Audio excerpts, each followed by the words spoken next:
La CNACIM, Chambre nationale des agents commerciaux en immobilier, vous parle sur Radio Imo. Bonjour à tous, bienvenue dans ce tout nouveau numéro de la CNACIM vous parle. Je vous rappelle que le rôle de la CNACIM, la Chambre nationale des agents commerciaux en immobilier, est évidemment de défendre vos intérêts. Aujourd'hui, je suis comme d'habitude avec Jean-Yves Frappin. Bonjour. Bonjour. Cofondateur ainsi que secrétaire général de la CNACIM. Comment allez-vous ? Eh bien, écoutez, je vais très bien, je vous remercie. Et vous ? Très bien, en pleine forme, avec une question que nous allons nous poser aujourd'hui. Qu'est-ce que le marketing multiniveau ? Alors Jean-Yves, c'est un mot un peu compliqué. Qu'est-ce que ça veut dire, marketing multiniveau ?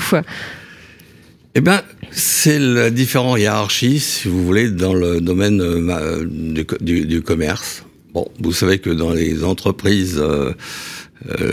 disons que traditionnel, vous avez un président, vous avez un directeur général, vous avez un directeur commercial, vous avez un chef des ventes et vous avez le commercial. Bon, bah, voyez-vous, il y a cinq niveaux là, qui sont salariés.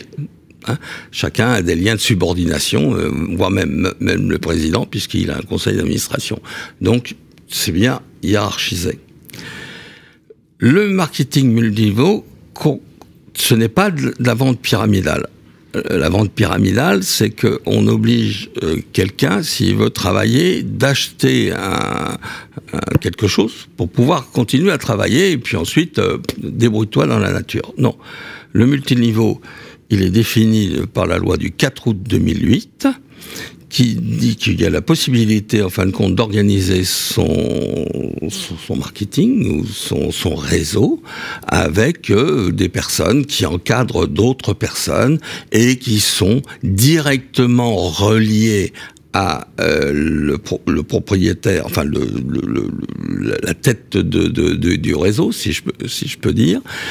Donc, en l'occurrence, pour l'agent, pour l'immobilier, c'est donc l'agent immobilier qui a la carte T, et donc toutes les personnes qui sont en dessous qui dépendent, les parrainages, les coachs, les super paras dans certains réseaux de mandataires, sont directement reliés, sont payés par l'agent immobilier et non pas par la personne, en fin de compte, qu'ils ont recruté. Donc voyez le système. Alors, le maximum, plus ou moins, qui est accepté, c'est 5 niveaux. Pas plus. Mais, non, parce qu'autrement, c'est beaucoup trop compliqué à gérer. Mais contrairement à ce que certains agents immobiliers disent, le marketing donc multiniveau, le parrainage, le coaching par des indépendants aussi, est tout à fait autorisé par la France et par la loi française. Et on a vu quand même que certaines licornes qui se sont créées suite à ce marketing multiniveau dans l'immobilier. C'est vrai. Et alors, quel est le texte de loi, justement, qui régit cette Alors, écoute, je ne le connais pas par cœur, mais enfin, je vais vous le dire. C'est la loi numéro 2008-776 du 4 août 2008. Voilà. Avec les articles 61 et suivants de cette loi. Donc, ensuite, il s'est défini dans le Code du commerce par les articles 135.1, 135.2 et 135.3 du Code du commerce. Donc, c'est vraiment légiféré.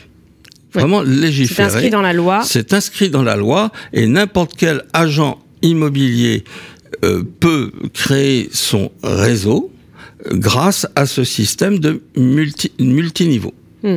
Voilà. Et alors, justement, au niveau de la rémunération, un petit mot dessus. Ah bah évidemment, il est normal en fin de compte que ce soit celui qui soit au plus bas de l'échelle et qui prend les mandats et qui trouve les acheteurs qui gagne le plus. Après, c'est un système économique. C'est un business model. Voilà. Bon, en général, les parrains directs, ils touchent 5%. Au-dessus, ils touchent celui qui est au-dessus, il touche 3%, 2% et à 1%. Enfin, j'en connais pas, mais j'ai entendu dire que il y a un agent commercial d'un grand réseau qui avait plus de 600 personnes sous son aile, si je peux dire. Donc, il touche sur ces 600 personnes. Et en plus, ça constituait ni plus ni moins un portefeuille, puisque vu qu'il touche des rémunérations sur ce système de multiniveau, en plus de sa production propre, puisque bon, il faut quand même prouver qu'on est capable de pouvoir vendre des biens, donc il faut absolument obliger la personne, même s'il est coach ou filleul, etc., à avoir quand même une activité minimum pour savoir ce que c'est que le métier. Et ben, il touche une royalties sur, des pourcentages sur l'ensemble de son réseau. Vous avez cité les grands réseaux tout à l'heure. Est-ce qu'il y a un constat qui a été fait sur les agences immobilières plus généralement, qui utilisent justement le marketing multiniveau? Oui, il y a eu un rapport qui a été fait il y a maintenant 1 an et demi par Vincent Panaletto sur ces choses-là. Mais en fait, personnellement, je les connais. Je les connais. J'imagine que vous les connaissez. J'ai même participé. Enfin, j'ai pas été à l'origine, mais enfin, j'ai conseillé. J'ai conseillé en 2000, à la fin des années 2000, pas mal de réseaux de mandataires dans la rédaction de leurs contrats d'agents commerciaux. On me posait la question à ce sujet-là, je lui ai dit, non, c'est inscrit dans la loi, donc vous pouvez très très bien. Par contre, il faut quand même, il faut pas forcer les gens. Il faut pas que ça devienne de l'esclavagisme ou de la prostitution. Il faut que la personne, en fin de compte, fasse un véritable travail, comme un directeur commercial, comme un directeur des ventes, comme un directeur général, etc. Il faut quand même avoir une activité pour pouvoir être rémunéré. Peut-être un petit mot sur les problèmes qu'on voit beaucoup en ce moment, le problème de turnover concernant les mandataires en immobilier. C'est un problème. Oui, c'est un gros sujet. Et ça, encore plus depuis les confinements. Oui, et ça c'est un gros problème qu'il va falloir en fin de compte que ce soit légiféré ou je sais pas. Qu'est-ce qu'on peut faire ? Changer. Moi je pense que la meilleure solution c'est d'avoir une formation initiale. Alors certains disent 150 heures. Moi je dirais que avec 42 heures de formation, que ce soit en e-learning ou en présentiel, ensuite avec un certificat d'aptitude à la transaction, c'est-à-dire un système de QCM que nous sommes en train de mettre en place, nous, sur Internet. Nous allons avoir ça d'ici quelques semaines, où la personne va pouvoir tester ses connaissances professionnelles dans le domaine de la transaction immobilière. Ça sera gratuit, ça sera sur le site de la CNACIM, et la personne verra très bien, en fin de compte, si elle a les capacités pour pouvoir exercer. Mais par contre, je pense qu'il faut aller plus loin. Il faut qu'il y ait une véritable formation initiale Alors certains grands réseaux le font aussi. Oui. Alors ils le font systématiquement. Chose qui ne se fait pas dans certaines agences immobilières traditionnelles. Oui. On signe le contrat le matin, l'après-midi, le gars il est en prospection dans le quartier. Et ça dessert. Alors que dès le départ, tous les grands réseaux qui se sont créés, ils ont formé, ils ont fait de la formation, ils ont dépensé beaucoup d'argent dans la formation de leurs collaborateurs et dans la formation continue. Alors maintenant, aujourd'hui, on a été les premiers, nous, la CNACIM, à faire de la formation e-learning, puisque je fais du e-learning depuis plus de 20 ans. J'ai été président de l'IFAC, l'Institut de formation des agents commerciaux, et dès 2001, j'ai fait des formations e-learning. Vous étiez précurseur. où j'étais, comme je l'ai été pour je l'ai été pour la CNACIM, et comme je l'ai été aussi pour fédérer les réseaux de mandataires, parce que nous avions créé la CNACIMO en 2008 pour justement fédérer les réseaux de mandataires, qui nous a permis quand même de faire des luttes contre le livre blanc et puis de négocier. Après, c'est devenu le CIRIMI, parce que c'est vrai que Jean Lavaupeau, qui était le président, et puis Jean Lavaupeau, c'était Magagence, il a vendu depuis, mais Gabriel Pacheco, Safety, et puis Capifrance, Optimum, etc., disaient quand même CNACIMO, c'est un peu trop proche. Donc c'est devenu le CIRIMI. Voilà, et ensuite, après, maintenant, ils sont dans les NUS.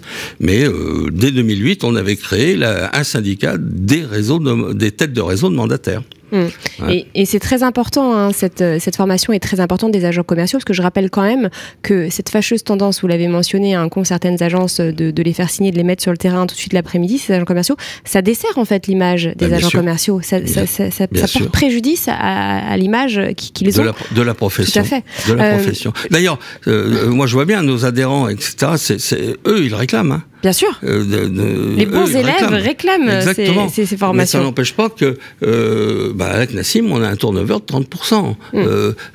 Roland Tripart, l'ancien directeur général d'IAD, il y a 2 ans, sur YouTube, il avouait qu'il avait 50% de turnover la première année. Quelqu'un qui essayait et puis qui arrêtait. Et ça, qu'est-ce que vous voulez il faut bien se dire une chose, c'est que il faut former, il faut que les gens aient une aptitude à fin de compte. Vous vous rendez compte que vous allez confier des biens qui peuvent être 1 million à quelqu'un qui la veille il était plombier ou je rappelle que ou coiffeur ou je ne sais pas. Et c'est souvent le projet d'une vie pour les ménages en plus. C'est important de le préciser. On va terminer cette émission. Juste avant, un petit mot sur l'attestation de vigilance. Oui, Jean-Yves, qu'est-ce que c'est ? Alors justement, là il faut bien se dire une chose, c'est que il y a énormément d'agents immobiliers qui connaissent pas cette loi. À partir du moment où vous avez un travailleur indépendant, avec lequel, donc un agent commercial en immobilier, entre autres, et que vous le rémunérez en fonction de ses commissions, enfin des honoraires qu'il vous a fait rentrer, sur lesquels vous lui reversez une partie de vos honoraires sous forme de commission. Automatiquement, c'est un sous-traitant. Et vous avez la loi de 2016, exactement, qui dit qu'à partir du moment où une personne perçoit plus de 5 000 € d'argent d'une autre personne, le donneur d'ordre doit s'assurer que la personne qui a reçu cet argent a bien déclaré cet argent à l'URSSAF, donc en tant qu'auto-entrepreneur ou en tant que profession libérale ou enfin BNC, etc. Car s'il ne l'a pas fait, c'est le mandant qui doit payer les charges sociales non payées. Donc il doit s'assurer. Donc l'attestation de vigilance, elle doit se faire régulièrement. Ce qui est préconisé, c'est de faire ça 2 fois par an. Et vous devez, une fois que la personne, donc l'agent commercial en immobilier, vous a donné son attestation de vigilance, vous devez aller vérifier que ce soit pas un faux. Donc vous allez sur le site de l'URSSAF et vous vérifiez que ce qui vous a annoncé est vrai. Voilà. Autrement, c'est vous qui paierez. Pensez à faire ces vérifications. Merci infiniment Jean-Yves Frappin, c'était un plaisir d'animer cette émission avec vous. Merci beaucoup. La CNACIM vous parle, une émission à réécouter et télécharger sur le site et l'appli radio.imo et sur toutes les plateformes de streaming.